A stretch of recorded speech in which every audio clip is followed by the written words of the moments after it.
그러면 이제 우리가 미세먼지에 대해서 여러분들 이제 많이 들어서 이제 미세먼지가 이제 보통 병사다 이렇게 해서 굉장히 상식이 됐다고 하는데 진짜 잘 아느냐? 여러분 시험 볼 때 이제 그래서 먼지 중에 크기가 10마이크로 작은 걸 미세먼지라고 하고 그보다 더 작은 2.5마이크로보다 작은 걸 초미세먼지라고 한다는 걸 잘 이제 아시죠? 근데 마이크로미터의 단위는 이제 굉장히 미세하다 그래서 미세라는 말을 이제 쓰기도 하는데요. 뭐 엄밀하게 얘기하면 이제 1m의 1000분의 1mm고 1mm는 우리가 30cm 차이에서 볼 수 있는 거죠. 거기에 1000분의 1이 1마이크로미터입니다. 그러니까 10마이크로미터에도 눈으로 보기가 굉장히 어렵죠. 그게 이제 우리가 미세먼지 이제 시험 보면 알 수 있는 그런 건데 실생활에서는 미세먼지가 따로 있고 초미세먼지가 따로 있지 않습니다. 황사라든가 비산먼지라든가 디젤랩자든가 이런 형태로 이제 미세먼지가 우리한테 이제 접하게 되는 거죠. 그래서 뭐 이렇게 황사가 미세먼지냐 이런 질문을 하게 되면 이제 적절하지 않는 거죠. 왜? 황사 중에는 이제 미세먼지보다 더 큰 먼지도 있고 미세먼지에 해당하는 먼지도 있고 더 작은 초미세먼지에 해당하는 먼지도 있다. 그래서 우리가 뭔가 비유를 들면 우리가 생선을 사게 되면 머리도 있고 몸통도 있고 꼬리도 있고 뭐 이렇게 이해를 해야 이제 우리가 황사를 이해하게 되는데 황사가 미세먼지냐 이런 거는 이제 적절한 질문이 아니다. 그 얘기는 미세먼지에 대해서 우리가 잘 모른다. 그래서 우리가 어떤 이론적인 것하고 또 현실에서를 잘 이제 연결시키는 게 미세먼지를 우리가 다루는데 굉장히 중요한 부분이라고 말씀드릴 수가 있겠고요. 그 다음에 또 미세먼지나 방금 이제 그 정의하는 거는 이제 크기에 따라서 하는 어떤 물리적인 특성들이 있을 뿐만 아니라 또 많은 사람들이 이제 염려하는 게 미세먼지 성분에 독성 성분이 있다. 결국 화학적인 성분들이 굉장히 중요한 부분들이고 또 우리가 이제 또 하나 알아야 될 부분이 미생물의 어떤 생물학적인 특성들, 그러니까 뭐 꽃가루라든가 곰팡이나 바이러스나 이런 거, 박테리아 이런 것도 이제 미세먼지라고 부릅니다. 근데 이제 큰 차이점은 우리가 지금까지 다뤘던 미세먼지는 죽어 있는 미세먼지였는데 이런 건 이제 살아있기 때문에 실은 이제 미세먼지를 이제 어떤 학술적으로는 에어로솔이라고 부르는데 그런 그 바이오 미세먼지는 앞에다 바이오 살아있는 부분. 그러니까 살아있는 부분을 알기 위해서는 우리가 미세먼지적인 지식이 필요한 거죠. 그래서 이제 우리가 근데 지금 우리가 살아있는 미세먼지를 잘 모른다는 얘기는 미생물학적인 지식이 부족하다는 거죠. 안 중요한 게 아니라 이제 그런 부분에서 이제 우리가 요즘 이제 코로나 바이러스 때문에 굉장히 힘든 상황이 있는데요. 결국 여기에 보시면 코로나 바이러스도 우리가 50나노미터라든가 0.1마이크로 초미세먼지 크기에 해당되는 겁니다. 결국 뭐 코로나 바이러스가 미세먼지 아니냐 할 때 미세먼지에 해당되는 거죠. 왜? 크기가 있기 때문에. 이 얘기는 결국은 이제 우리가 코로나 바이러스에 이제 대응하는 방법이 우리가 미세먼지를 잘 다룰 줄 알면 코로나 바이러스도 상당히 지혜롭게 다룰 수 있겠다는 것을 얘기하는 거고요. 그럼 미세먼지는 이제 과연 어디에만 있나? 그래서 우리가 보통 아는 게 사업장, 또 자동차, 불나고 또 황사 같은 경우도 이렇게 알 수 있는데 또 이제 최근에는 이제 집에서 이렇게 조리할 때 나온다는 거 알게 됐죠. 불때에서. 그 바닷가에도 미세먼지가 있다 그러면서 많은 사람들이 이제 여름철 더워지면 해수욕장에 가게 되는데 상당히 이제 당황스러워하죠. 근데 여러분들이 이제 집에서 조리할 때 넣어 먹는 그 중요한 거죠. 소금. 소금이 어디서 나오나요? 바다요. 네, 바다에. 그 바다에 파도 치면 이제 그런 게 해염입자라고 부릅니다. 그렇죠. 그래서 이제 우리가 그 미세먼지의 이제 정체를 미세먼지는 이제 우리가 좋은 미세먼지, 나쁜 미세먼지가 없습니다. 크기로 나누기 때문에 그게 또 미세먼지 크기에 해당되는 겁니다. 그래서 온 동네에 미세먼지가 있다. 얘기는 이제 미세먼지는 그림자처럼 우리하고 항상 가까이 있기 때문에 그럼 어떻게 해야 되겠어요? 그럼 미세먼지의 특징을 잘 알고 적절하게 관리할 필요가 있는 거죠. 어느 한 대만 되는 게 아니라 그래서 미세먼지가 어디에 있는지 우리 집에서는 어디에 있고 우리 학교 갈 때는 어디가 있고 우리 사무실에는 어디가 있고 그러면 이제 합리적인 대응 방법들을 알게 되는 거죠. 그래서 미세먼지의 정체를 아는 게 굉장히 중요한 거고요. 그러면 이제 그럼 어떻게 관리하냐? 합리적인 관리가 뭐냐?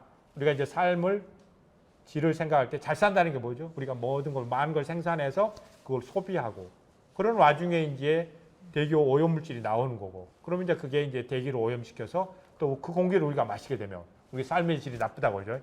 한쪽에서는 삶의 질이 향상된다고 한쪽에서 삶의 질이 악화된다고 하는 거죠. 근데 그 둘 중에 하나를 우리가 뭐 피하거나 놓칠 수가 없는 부분이죠. 결국 이제 균형 있게 우리가 관리해야 되는데 지금까지 우리가 한쪽으로 치우쳐서 관리해서 이제 그런 그 균형 있게 관리를 어떻게 해야 되느냐. 이게 이제 우리가 어떤 우리가 지금 뭐 이렇게 처한 문제라고 볼 수 있겠습니다. 그러면 이제 미세먼지가 이제 2013년에 이제 불거지면서 많은 사람들이 관심을 갖게 돼서 그러면 미세먼지 우리 중국발 미세먼지 얘기도 하고 그다음에 석탄 화력 발전소에 미세먼지 많이 나온다. 그다음에 자동차 디젤 자동차에서도 많이 나온다. 그다음에 집안에서 조리할 때도 많이 나온다. 이거 어떻게 해야 되나요? 이렇게 복잡하게 서로 연결돼 있고 뭐 이런 부분들. 그래서 이렇게 미세먼지는 굉장히 아까 그림자처럼 복잡하게 우리 이제 최근에 또 이게 지하철 이용하는 또 지하철에서도 미세먼지가 많다고 그런다. 그리고 굉장히 이제 우리가 이제 굉장히 이런 복잡성이 있다. 그래서 그런 복잡한 미세먼지를 또 어떻게 해야 되나? 그러면 이제 잘 다루려면 이런 미세먼지가 어떤 것들의 속성이 있는지 체계화시켜야 됩니다. 결국 이제 미세먼지의 대기 중에서는 우리가 뭐 미세먼지 농도가 높아질 때 고농도 스모그 또 경유차에서 나오는 미세먼지 또 중국에서 오는 미세먼지 또 석탄화력 발전소의 미세먼지 이런 문제들을 어떻게 해결할 것인가 뭐 이런 문제 생활 속에서는 우리가 굉장히 이제 어떤 국민 건강에 대한 불안 그래서 또 예보도 해주게 되고 그다음에 그럼 우리가 과연 진짜 인체에 어떤 질병에 영향을 미치고 또 어린이에만 영향을 미치는 건지 건강한 사람이 상관없는 건지 그럼 생활 속에서는 어떻게 해야 되는지 이런 거 우리 생활 속에서 관심 있는 주제들이 많습니다. 그러면 그런 것들을 이제 정부에서 여러 가지 정책적으로 하고 또 기업에서 물건이라든가 어떤 저감 시설을 한다고 해서만 되는 거냐. 지금까지도 쭉 해왔는데 이제 그게 대해서 그런 촘촘하게 알아야 되는 게 이제 결국 우리가 지식이 많이 부족하다는 거죠. 그런 것들을 왜 하는지 이제 그런 것들이 이제 우리가 하기 위해서 이런 체계화 작업이 좀 필요하고요. 그거를 조금 더 이제 단순화시키면 이같이 어떤 대기에서 일어나는 이슈가 뭐고 또 우리 건강에 관련된 이슈 거기에 이제 우리가 지금까지 소홀했던 게 이제 과학적인 부분이 소홀했습니다. 대기에서 그런 일어나는 복잡한 현상이 있는데 그에 대해서 아는 게 너무 부족하다 보니까 정책을 정부에서 이런 정책을 세우는데 그럼 그게 실효성이 있느냐 그게 뭔가 그렇다고 뭔가 미세먼지가 줄어들 거냐 뭐 이런 얘기들이 나오는 것들이 결국 그거에 대한 근거라든가 합리적인 그런 것들이 이제 많이 부족하기 때문에 생긴 문제들이거든요. 그래서 지금 이제 우리가 과학적이 굉장히 중요하다는 걸 알게 되고 특히 이제 우리가 대기질 개선을 이제 많이 이제 노력하다 보니까 그게 이제 우리 생활 속에서 그럼 내 건강으로 어떤 관계가 있지? 그러니까 노출에 대해서는 굉장히 우리가 그런 관리라든가 이런 것들이 소홀해야 돼. 취약하거든요. 아직 우리가 거기에 대해서 좀 많이 이제 노력을 안 한 거죠. 그래서 미세먼지하고 그럼 이제 코로나 바이러스 무슨 관계가 있는지 아까 말씀드렸죠. 코로나 바이러스는 미세먼지의 일부분이다. 그래서 이제 여러분들 이제 마스크 쓰고 다니죠. 이제 옛날에 미세먼지 때문에 마스크 쓰고 다니잖아요.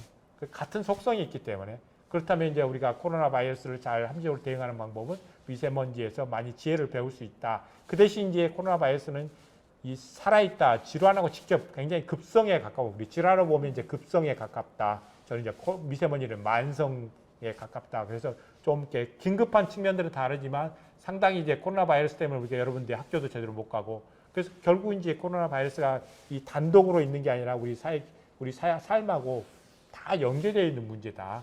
그런 것들이 이제 미세먼지하고 너무나 흡사한 속성을 갖고 있다.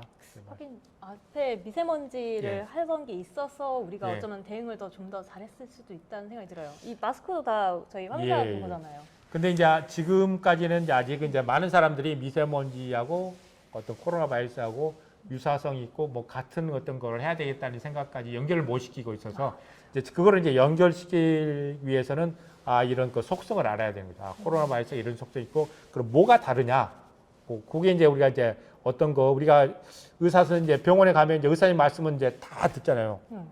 그리고 하라는 대로 하죠. 왜? 우리가 질환에 대해서 모르기 때문에 의사님 말. 이제 그것처럼 이제 우리가 많이 알게 되면 의사님한테 요즘은 또 막 따지죠. 이 질환이 뭐 한다고 많이 알게 되니까. 그래서 이제 그런 그 두 가지 속성들을 참 알게 되면 뭐가 공통점이고 뭐가 다른지 그런 것들을 이제 해서 우리가 결국 이제 우리가 생활 방역, 생활 속에서 미세먼지 관리하는 거다고 그러면 생활 속에서 코로나 관리하는 거 뭐가 다르냐. 그래서 지금 이제 많은 사람들이 이제 공기청정, 환기 이런 것들이 이제 미세먼지 관리하는 중요한 수단인데 그럼 코로나 관리할 때도 그럼 그런 부분을 어떻게 하느냐. 그래서 그런 거 같은 점, 다른 점을 좀 더 근거 있게 한다 그러면 우리 생활에 굉장히 많이 이렇게 안심하고 쓸 수 있지 않을까 싶고요. 그러면 이제 좀 이렇게 그러면 왜 우리가 지금 공기에 관심을 갖겠냐? 우리가 살면서 이제 의식주. 근데 우리가 이제 그 옷 입고 난방하고 뭐 이런 것들이 안 중요한 게 아니라 이제 우리 경제 수준이 높아지니까 이제 그런 문제들은 많이 해결됐고 그다음에 우리가 음식이라든가 물 이런 것도 이제 우리가 사 먹게 되는 거잖아요. 근데 유일하게 이제 우리가 못하는 게 공기. 우리가 사 먹을 수도 없고 또 맞아요. 잠깐만 숨 안 쉬면 이제 죽음이잖아요. 그래서 이제 여러분들이 모든 걸 다 할 수 있는 시대에 왔는데 유일하게 못하는 게 이제 공기라는 거죠. 거기에 미세먼지, 코로나 바이러스, 이제 여러분들이 그러기 때문에 더 이제 힘들어하는 그런 속성이 있다. 그러니까 말씀드리고요. 그러면 이제 그것들을 잘 대응하기 위해서는 어떻게 해야 되느냐? 결국은 이제 아까 뭐 이렇게 발전소라든가 자동차에서 이제 배출돼서 대기를 오염시키고, 그것들이 이제 또 실내로 들어오면 이제 실내 공기도 오염시키고, 또 실내에서는 조리를 하게 되면 또 실내 공기를 오염시키고, 그런 것들을 이제 그런 공기를 우리가 마시게 되면 이제 건강에 이제 영향을 미치는데, 그러면 여러분들이 이제 저처럼 전문가라든가 국가에서는 이제 대기질도 관리도 하고 뭐 여러 측면에서 다 종합적으로 해야 되지만, 일반 시민들 입장에서는 내 건강은 내가 지켜야 되면 뭐에 더 관심을 갖게 되냐? 노출에 관심을 가져야 되는데 많은 사람들이 배출에 더 관심을 갖고 있죠. 이제 그런 것들이 이제 여러분들이 더 이제 힘든 부분이고, 내가 뭘 해야 될 건지 이런 걸 좀 방황하게 되는 것들이 이제 노출에 대한 것들을 잘 이해할 필요가 있는데요. 결국 이제 미세먼지가 나쁜 걸 다 알고 있죠. 근데 내 건강에 미치려면 내가 그걸 마셔야 되는 거죠. 코로나 바이러스도 내가 마셔야 이제 이게 호흡을 통해 들어와야 이제 내가 그런 병에 걸리게 되는데, 그래서 이제 그걸 차단하기 위해서 우리가 마스크도 쓰고 뭐 이렇게 여러 사람하고 이제 안 만나려고 하는 거죠. 이제 그런 노력이 이제 노출 관리라고 보시면 될 것 같아요. 그래서 코로나 바이러스 때문에 이제 여러분들 이제 노출 관리에 대한 이해가 굉장히 많이 높아진 것 같아요. 결국 미세먼지도 마찬가지입니다. 그래서 노출 관리가 굉장히 중요하다 말씀드릴 수가 있겠고, 그러면 우리가 이제 노출은 이제 우리가 어디서 생활하느냐, 그 생활하는 공기를 우리가 숨쉬게 되는 거죠. 우리가 여기 실내에 있으면서 빨대를 꽂아가지고 바깥에 있는 공기를 마시는 사람은 없잖아요. 결국 내가 어디에 있느냐, 뭐 이런 것들이 이제 중요하게 되는 거죠. 그러면 이제 우리가 어린이들, 이제 성장기에 있는 어린이들 같은 경우 건강이 굉장히 민감하잖아요. 그럼 어린이들이 주로 다니는 게 어린이집, 또 집에 있고, 그러면 여러분들 어린이집에는 뭐 하루 종일 있는 분도 있지만 많은 사람들이 네다섯 시간 정도 있는 거잖아요. 그럼 나머지 시간은 집에 있는 거죠. 그럼 어린이 건강을 보호하기 위해 미세먼지 관리한다. 그럼 어린이집도 관리해야 되지만 주택에서도 관리도 굉장히 중요하다. 특히 또 주말에도 다 있고. 그래서 그렇게 균형 있게 관리하는 게 굉장히 여기가 노출 측면에서 중요한 부분이고요. 그러면 우리가 생활 속에서 과연 미세먼지는 어디서 발생될까? 아까 말씀드렸죠. 불에서 미세먼지가 발생된다. 또 초를 켜게 되면 불이 불그스름하게 나오죠. 근데 여러분 이제 학교에서 불을 잘 떼면 이제 파란색이 된다고 했죠. 연소가 잘 되는 게. 근데 초를 떼면 파란색을 못 보죠. 불그스름하다는 얘기는 불이 잘 안 떼진다. 그래서 불완전 연소라 해요. 불완전 연소할수록 오염물질이 많이 되고, 심하게 보면 까만 검댕도 보이죠. 근데 그게 다 미세먼지가 되는 거죠. 또 향을 피우게 되면 또 하얀 그 연기가 나오는 거죠. 그것도 미세먼지죠. 근데 저 향이 하얀 먼지가 보이는 이유가 뭘까요? 우리 담배 연기가 보이는 이유가 뭘까요? 담배 연기는 굉장히 작다고 그러죠. 0.3 마이크로. 굉장히 작아서 우리 그 폐에까지 해서 많은 영향을 미친다고 하는데, 작은 그 담배 연기가 보이는 거는, 그래서 미세먼지는 이제 보일 때도 있고 안 보일 때도 있고, 하나하나 있으면 안 보이지만 이렇게 많이 있으면 보이게 되는 거죠. 그래서 저 정도로 보인다는 얘기는 엄청나게 많이 있다고. 이제 그렇게 이렇게 보이는 속성은 많이 있기 때문에 보이는 거죠. 우리가 불꽃놀이 폭죽을 한다든가, 또 비산먼지라든가, 농촌에 소각한다든가, 뭐 이런 것들이 이제 다 우리가 생활 속에서 접하는 미세먼지가 되겠습니다. 그래서 그럼 그런 것들이 어디서 되고, 또 노출 빈도라든가 누구한테 영향을 미치는지 알면 생활 속에서 미세먼지를 대체할 수 있는 힘이 생기는 거죠. 우리 음식 조리할 때. 그래서 이제 많은 이렇게 어머님들이 애가 어리면 이제 식탁에 앉혀놓고 뭐 이렇게 맛있는 거 해주잖아요. 근데 그거는 이제 우리가 병 주고 약 준다는 그런 개념하고 비슷하게 이제 꼭 조리하면서 이제 렌지우드를 켜도 오염물질들이 이제 주위로 확산되는 거잖아요. 식탁이 제일 가까운 데니까. 그러니까 이제 굉장히 이제 그런 부분들이 우리가 생활 속에서 놓치는 부분들이다. 그 뭐 담배 연기는 뭐 물론이고, 뭐 진공청소기라든가 우리가 스프레이 같은 경우, 그다음에 초음파 가습기 같은 경우는 이제 아주 깨끗한 물을 할 경우는 이제 물이 이제 이렇게 가습하는데 증발해 가지고 이제 아무것도 없지만, 가습기 안에 물통에 불순물도 있으면 그것들이 다 공기 중에 나오게 되는 거죠. 그래서 그런 부분들을, 그래서 그 가습기 통을 잘 관리하는 것들이 이제 그런 미세먼지를 발생을 안 시키려고 한다고 보시면 될 것 같고요. 그럼 우리가 생활 속에서는 이제 여러 형태로 우리가 고농도 수모가 생긴다든가, 또 사업장, 또 우리가 지하철 타고 다닌다든가, 뭐 이런 또 디젤 자동차라든가. 그래서 그럼 뭐 어떤 그런 오염 특징이 있는가, 스모그라든가 이런 것들은 이제 넓은 공간에 또 일시적으로 일어난 현상들이잖아요. 이제 그런 것들에 따라서 우리가 그런 것들은 이제 개인이 어떻게 할 수가 없죠. 개인이 하는 건 이제 그런 오염물질의 원인이 되는 물질, 그 자동차를 안 타고 다닌다든가 이런 것도 이제 좀 줄이는 데 효과적이죠. 그런 것들을 우리가 잘 특징들을 이해하고 또 그런 것도 이제 누구한테 어떤 것들을 관리해야 되고 누구한테 영향을 미친지를 그 오염물질별로 이게 맞춤형으로 이렇게 관리를 해야만 이제 우리가 미세먼지를 잘 이제 대응할 수 있게 되겠습니다. 이런 것들은 이제 이런 미세먼지들은 이제 아까도 말씀드렸지만 우리 일상생활하고 밀접하게 이런 사회 경제 활동 모든 하는 것들이 다 이제 에너지를 사용하게 되면 미세먼지가 배출되고 그런 것들이 이제 미세먼지 농도로 이게 나타내고 그게 호흡을 통해서 우리한테 노출되고 특히 이제 어린이라든가 어르신이라든가 환자들은 더 그런 게 더 취약하게 되고 그래서 우리가 농도를 관리하고 또 건강을 관리해야 되고 뭐 이런 것들이 상호 이렇게 굉장히 복잡하게 연계되어 있어서 실은 이제 미세먼지 문제를 푸는 게 쉽지는 않은 거죠. 미세먼지 농도가 굉장히 높은 시기에는 굉장히 크게 나온 부분만 관리하면 돼서 그 옛날에 여러분들이 관심을 안 가졌던 거는 이제 경제 수준도 낮았지만 큰 먼지를 관리하면 이제 어느 정도 해결되는 그래서 옛날에는 산업단지라든가 뭐 특정한 지역만 문제가 됐지만 이제는 이제 미세먼지 농도 수준이 낮아지니까 전체적으로 다 관리를 해야만 여러분들의 어떤 기대 수준에 만족하고 결국은 이제 미세먼지 농도가 낮아졌지만 여러분의 기대 수준이 엄청 높아졌기 때문에 이런 차이가 많이 발생되는 거죠. 그래서 아까 팩트 체크 차원에서 이해하기는 좀 어려운 부분이 있다. 우리의 인식이 많이 달라졌다. 그래서 그 얘기는 우리가 굉장히 어떻게 보면 삶의 어떤 수준이 높아졌기 때문에 미세먼지를 이제 제대로 보게 된 그런 거다. 이렇게 이해를. 그리고 후진국이나 이런 데는 아직도 경제 수준이 낮아서 미세먼지를 제대로 볼 여유가 없다.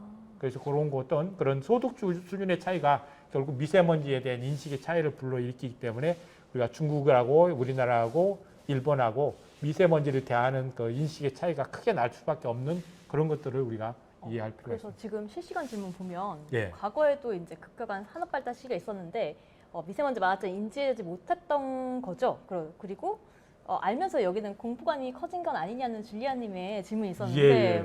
방금 이거 맥락이 되게 예. 그러니까 선진국은 실은 이제 미국이나 유럽이나 아까 그런 데는 그 처음 산업 발전할 때부터 많은 사람들이 뭐 어떤 그 대기 오염에 때문에 많이 사망도 하고 했는데 거기서 이제 그런 어떤 우리보다 훨씬 더 많은 것들을 이제 경험을 한 거죠. 그래서 이제 스모그라든가 이렇게 해서 어떤 미국의 환경청이 1970년에 생겼어요. 그 얘기는 이제 70년 동안 그런 고생하면서도 어떤 대기를 어떻게 관리할지 잘 몰랐던 거죠. 1950년대만 해도 오존이 뭔지도 모르고 이제 그런 것들을 이제 연구를 통해서 알게 되면서 이제 과학적으로 관리해서 이제 그 미세먼지라든가 대기질이 이제 관리가 된 거죠. 그리고 미세먼지에 대해서는 실은 1990년대 정도부터 이제 우리가 본격적으로 인식하게 됐죠. 그 전에는 이제 우리가 아황산가스라든가 이런 거 오염물질을 이제 이렇게 그런 그 미세먼지보다는 이제 가스성 물질을 더 관리를 하겠다 했던 거죠. 우리가 많이 알면 알수록 이제 보이는 거죠. 우리가 이제 과거에는 이제 암으로 돌아가신 분이 없듯이 우리가 암이라는 것들을 이제 알게 되면서 무슨 암으로 그래서 지금 이제 우리 사망 원인 1위가 암입니다. 결국 이제 많이 과거에도 있었지만 우리가 지금은 이제 그거를 이제 알게 돼서 이제 아까 말씀드린 대로 과거에 우리가 연기로 봤던 거로 이제는 미세먼지를 보니까 이게 이제 오염으로 느껴지는 거죠. 예, 그것들은 이제 그 선진국 같은 경우는 이제 우리보다 그런 과정들을 쭉 겪고 왔던 거죠. 근데 우리는 이제 선진국이 겪은 다음에 이제 후발 토상국이다 보니까 어떻게 보면 선진국의 우리의 좋은 면만 보는 거죠. 그리고 압축 성장하다 보니 성장 70년대, 80년대 같은 경우는 산업단지의 대기오염 문제들이 심각했지만 우리가 발전 과정이니까 그건 당연히 그냥 우리가 그러니까 감당해야 될 거다. 이렇게 생각했는데 지금은 이제 우리가 어느 수준에 왔으니까 아까 말씀드린 잘 산다는 게 뭐지? 우리가 오염에 많이 노출되는 게 그리고 중국도 이제 그 미세먼지에 관심을 갖는 시기가 되는 게 어느 정도 경제 수준이 올라오니까 이제는 이제 그 중국 국민들도 이제 미세먼지에 관심을 갖게 되니까 중국 정부에서도 이제 그런 정책을 펴게 되는 거죠. 결국 이제 우리가 어떤 경제적인 뒷받침이 돼야 이 눈을 뜨게 되고 거기에 이제 그 환경 오염을 관리하게 되고 근데 이제 불행히도 이제 일본, 우리나라, 중국의 어떤 그 경제 소득 수준의 차이들이 그런 부분에 어떤 영향을 크게 미치기 때문에 이제 우리가 서로 협력을 해야 되는 그런 부분이라고 말씀드릴 수가 있겠고요.